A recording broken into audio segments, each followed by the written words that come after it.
The day the world ended. The day the world ended began like any other day. People woke up, had their coffee, checked their social media, kissed their loved ones, went to work. Nobody knew it was coming. The news reporters and pundits hadn't been informing them that the U.S. and its allies had been simultaneously ramping up aggressions against two nuclear-armed nations in a way that could easily lead to something going catastrophically wrong, or explain to them what this could mean for them and their loved ones. The mass media had never let the truth interfere with the military agendas of their government before, and, as it turns out, they never would. Nobody knew it was coming, so nobody opposed the dangerous acts of brinkmanship that led up to it. Nobody resisted as the Democrats manufactured consent for escalation after escalation against Russia. Nobody resisted as the Republicans manufactured consent for escalation after escalation against China. Nobody objected as warships were moved, as troops were deployed, as nuclear posture reviews became more and more hawkish and aggressive, as new Armageddon weapons were manufactured and fielded, as proxy conflicts were backed, as warplanes encroached upon sovereign airspace, as missiles were readied for swift deployment. So it simply did not feature in anyone's mind that this could be the day they and their loved ones die in a nuclear holocaust. They just went about their day like it was any other day, working, texting, thinking pointless thoughts, arguing about nonsense with strangers on the internet. Then it happened. A nuclear weapon was deployed by one side, setting off a chain reaction that had been set in place, ready to be triggered long ago, from which there was no coming back.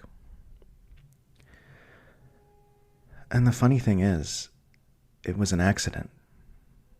Just a stupid, innocent mistake.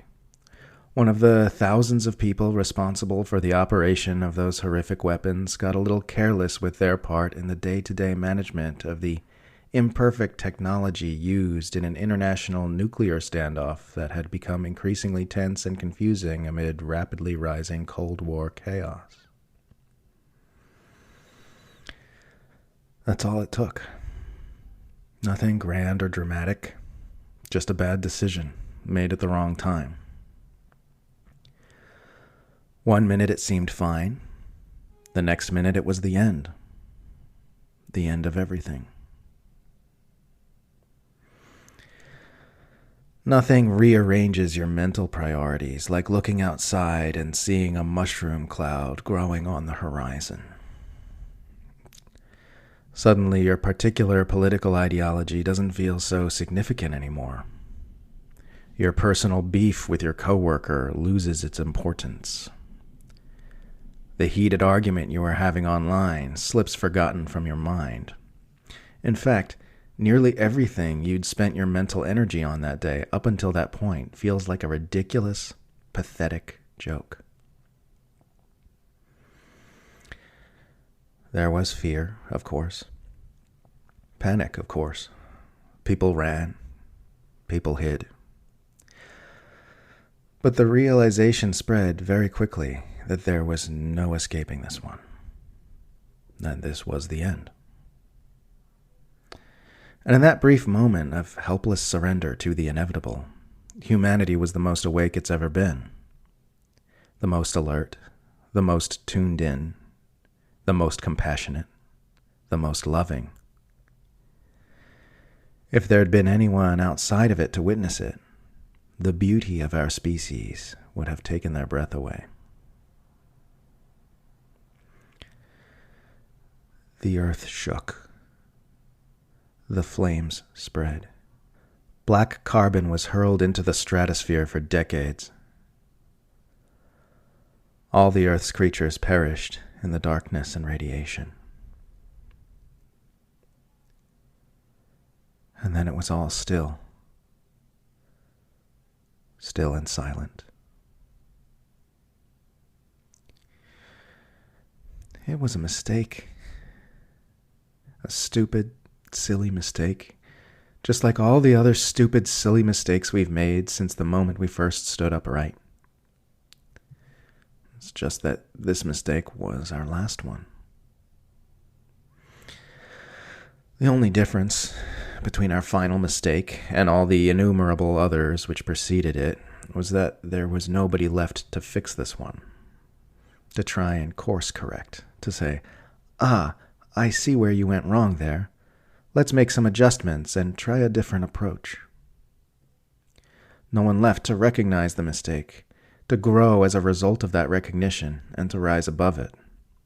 No one to realize how staggeringly insane it was to flirt with the end of the world for the sake of power, how arrogant it was to think that we could remain in perfect control of those weapons for decades on end without something going wrong amid our reckless games of nuclear chicken.